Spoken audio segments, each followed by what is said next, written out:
الله الرحمن الرحيم اللهم صل وسلم وبارك على سيدنا ومولانا وحبيبنا محمد النبي الأمي وعلى آله وصحبه وإخوته بعدد كلمات لك وبعدد خلقك ورضا نفسك وزنة عرشك ومداد كلماتك استغفر الله الذي لا اله الا هو الحي القيوم واتوب الیہ یا حی یا قیوم۔ آج کے تعلق مبارک ہے ہمارے پیر و مرشد حضرت ابو حدیث قصر العزیز کے پیر فیض حضرت شاہ شرف الدین ابو علی شاہ قلندر پانی پتی قصر العزیز کا اس مبارک ماشاءاللہ۔ اسی حوالے سے سرکار کے مقالات حکمت پڑھنے اور سننے کی سعادت حاصل کرتے ہیں۔ ان مقالات حکمت کی ترتیب و تہذیب ہمارے پیر و مرشد حضرت ابو حدیث قصر العزیز کی محبوب ترین سیدہ و سائدہ مجد نساء بیٹی صاحبزادی انیس اختر سلم اللہ نے فرمائی، جن کے متعلق سرکار نے فرمایا میری یہ بیٹی اس مقام النجاح الصحاب المقبول المصطفین المعصوم دارالحسان کے جملہ دفاتر کی دل و جان سے خیر خواہ وفادار 100% معتمد آلمدہ اور اس ادارہ کی آبرو ہے ماشاءاللہ، اور اس کا یہ مرتبہ قیامت تک کے لیے ہے۔ میری یہ محبوب ترین بیٹی دنیا اسلام کی مایہ ناز صاحبزادی ہے۔ اگر کسی نے اس لڑکی کی ذرا بھی بے ادبی کی، میری طریقت میں اس کا کوئی مقام نہیں، اس کا گستاخ میرے فیض سے محروم ہے۔ واللہ باللہ تاللہ۔ اور یہ ختم الکلام بسم اللہ الرحمن الرحیم۔ حضرت سیدنا موسیٰ کلیم اللہ علیہ السلام سے اللہ تبارک و تعالی نے 40 دن رات کلام فرمائی۔ سیدنا موسیٰ علیہ السلام اس سرور میں مدہوش ہو کر یہ سمجھے کہ وہ دنیا میں نہیں جنت میں ہیں، اور اسی جذب کے تحت رب آرے نے کہا، فرمایا لن ترانی، میرے کریم ان آنکھوں سے آپ مجھے نہیں دیکھ سکتے۔ نبوت کی فرمائش کے اکرام میں اللہ تبارک و تعالی نے اپنے نور کی تجلی سوئی کے ناکے سے 70,000 اجمالی پردوں سے گزار کر فرمائی۔ دور عظمتوں کے بریائی کے نور کی تاب نہ لاتے ہوئے جل گیا، ٹکڑے ٹکڑے ہو گیا۔ 3 ٹکڑے احد، برکان اور عجوی مدینہ منورہ میں جا گرے، باقی 3 ثور، سبیل اور حرا مکہ مکرمہ میں۔ سیدنا موسیٰ علیہ السلام بے ہوش ہو کر گر پڑے اور 40 دن بے ہوش رہے۔ حضرت شاہ شرف الدین ابو علی قلندر پانی پتی قصر العزیز جب وہ مستی کے عالم میں فرماتے، طور پہ اللہ نے ایک تجلی کی، سارا پہاڑ جل گیا۔ ایسی 100 تجلی روز میرے دل پہ وارد ہوتی ہے اور مجھے محسوس تک نہیں ہوتی۔ وہ طلب تھی، یہ رضا وہ اجمالی پردوں سے گزر کر وارد ہوئی، اور یہ حضور اقدس صلی اللہ علیہ وسلم کی ردائے نبوت سے جلال ردائے نبوت سے گزر کر جمال ہوا۔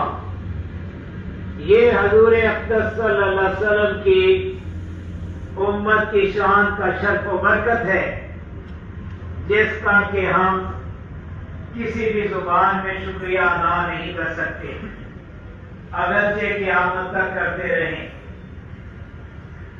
اہل جذب کی خیرت کی رفت پہ عقل انگشت بدلنا،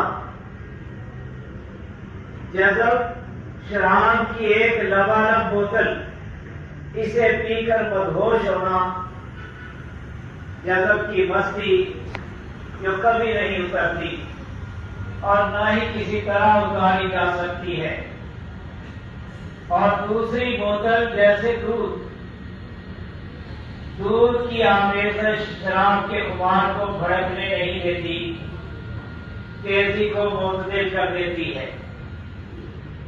دونوں کا اثر ہمیشہ قائم، کبھی جذب کبھی سلوک، اسی طرح اور عین اسی طرح جذب کی تلچھٹ کا خمار کبھی نہیں اترتا، اور پھر ان کی تلچھٹ کا اثر ایک ہے، جام ہو یا تلچھٹ۔ جب تلچھٹ کا یہ حال ہے تو بھری ہوئی بوتل کا کیا حال ہوتا ہوگا؟ فیضان فیض پیر الفیض حضرت شاہ ابو علی قلندر پانی پتی کو سر و نظیر۔ جب رحمت ہے عین رحمت، رحمت اگرچہ کسی بھی روپ میں ہو رحمت ہے، بظاہر سخت کوئی، حقیقتاً دل جوئی، بظاہر بد دعا، حقیقتاً عین دعا۔ جگ کا اصلی حال کپڑے پھاڑ کر جنگل کو نکل جانا، مگر سنت مطہرہ کا نور کسی نہ کسی رنگ میں شریعت کے پاک پردوں میں مستور رکھتا ہے، کبھی بے نقاب ہونے نہیں دیتا۔ جاذب مجذوب محبت کی تصویر اور محبت ہی کی تنویر ہوتے ہیں۔ جذب کی آمیزش سلوک کی جان جس نے بھی پایا جذب ہی کے حال میں پایا۔ انسان کا سینہ، انسان کے سینے کا مقام لوح محفوظ اور طور سینہ کی مانند ہے۔ سینہ مقدر ہے، جب تک کدورت سے کلیت پاک نہیں ہوتا اپنے مقام کو نہیں پا سکتا۔ طور سینہ پہ نور کی جو جھلک حضرت سیدنا موسیٰ کلیم اللہ علیہ السلام نے دیکھی، وہی نور کی جھلک اللہ کے مقبول بندوں پہ بھی ظاہر ہو سکتی ہے اور ہوا کرتی ہے۔ کیا تو نہیں جانتا کہ ہمارے پیر الفیض حضرت شاہ شرف الدین ابو علی شاہ قلندر پانی پتی خسرو العزیز نے علی ہی کے نام پہ لٹی پائی؟ اللہ کے اسماء الحسنی میں سے ایک نام علی ہے۔ سبحان ربی العلی الاعلی المہام۔ میرے رب کے بے شمار نام ہیں، عظیم و علی دو برتر ہیں جو رکوع و سجود میں پڑے جاتے ہیں۔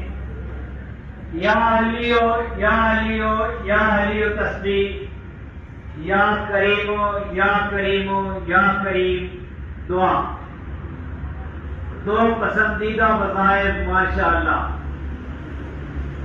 صاحب تسلیم صاحب انا ہوتے ہیں، جتنی اونچی تسلیم اتنی اونچی انا۔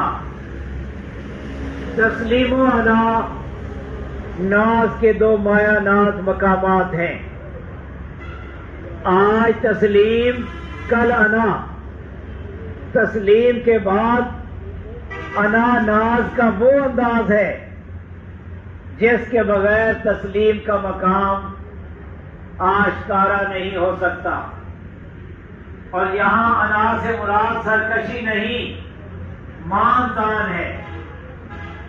سلوک کی تاریخ تسلیم و انا کے بے مثل و دلکش واقعات سے اٹی پڑی ہے۔ حضرت شاہ شرف الدین بو علی قلندر قصر العزیز کا ایک خادم شہر کو سودا سلب لینے جا رہا تھا کہ راستے میں صوبیدار یعنی گورنر کی سواری گزری۔ نامعلوم وہ اللہ کا بندہ کس دھن میں مستانہ مار جا رہا تھا کہ اسے نقیب کی آواز نہ سنی اور راستہ نہ دیا۔ نقیب نے اس کے سر پہ چھڑی دے ماری، سر سے خون بہنے لگا۔ وہ درویش اسی حال میں خون سے لت پت حضرت بو علی شاہ قلندر رحمۃ اللہ علیہ کی خدمت میں حاضر ہوا اور سارا ماجرا کہہ سنایا۔ حضرت بو علی شاہ قلندر رحمۃ اللہ علیہ تھرا اٹھے، منشی کو بلایا اور سلطان دہلی علاء الدین خلجی کو یہ حکم نامہ لکھوایا، اے بادشاہ، تیرے صوبیدار نے میرے ایک درویش کو بلا قصور لہوحان کر دیا ہے۔ سورج چھپنے سے پہلے اس صوبیدار کو ملک بدر کر دے، ورنہ سورج چڑھنے سے پہلے تیری جگہ کوئی اور ہوگا۔ اللہ اللہ، یہ حکم نامہ پڑھ کر سلطان علاء الدین خلجی کے ہوش اڑ گئے۔ فوراً حضرت امیر خسرو شیری مکال کو قلندر کی بارگاہ میں بھیجا کہ بادشاہ کی طرف سے معافی طلب کریں اور صوبیدار کو گرفتار کر لائیں، اور اس طرح یہ معاملہ طے ہوا۔ میرو مارو انجم کا محاسب ہے قلندر، میرو مارو انجم کا محاسب ہے قلندر، ایام کا مرکب نہیں راکب ہے قلندر۔ یا حی یا قیوم، الحمدللہ القیوم، واللہ خیر الرازقین، واللہ ذو الفضل العظیم۔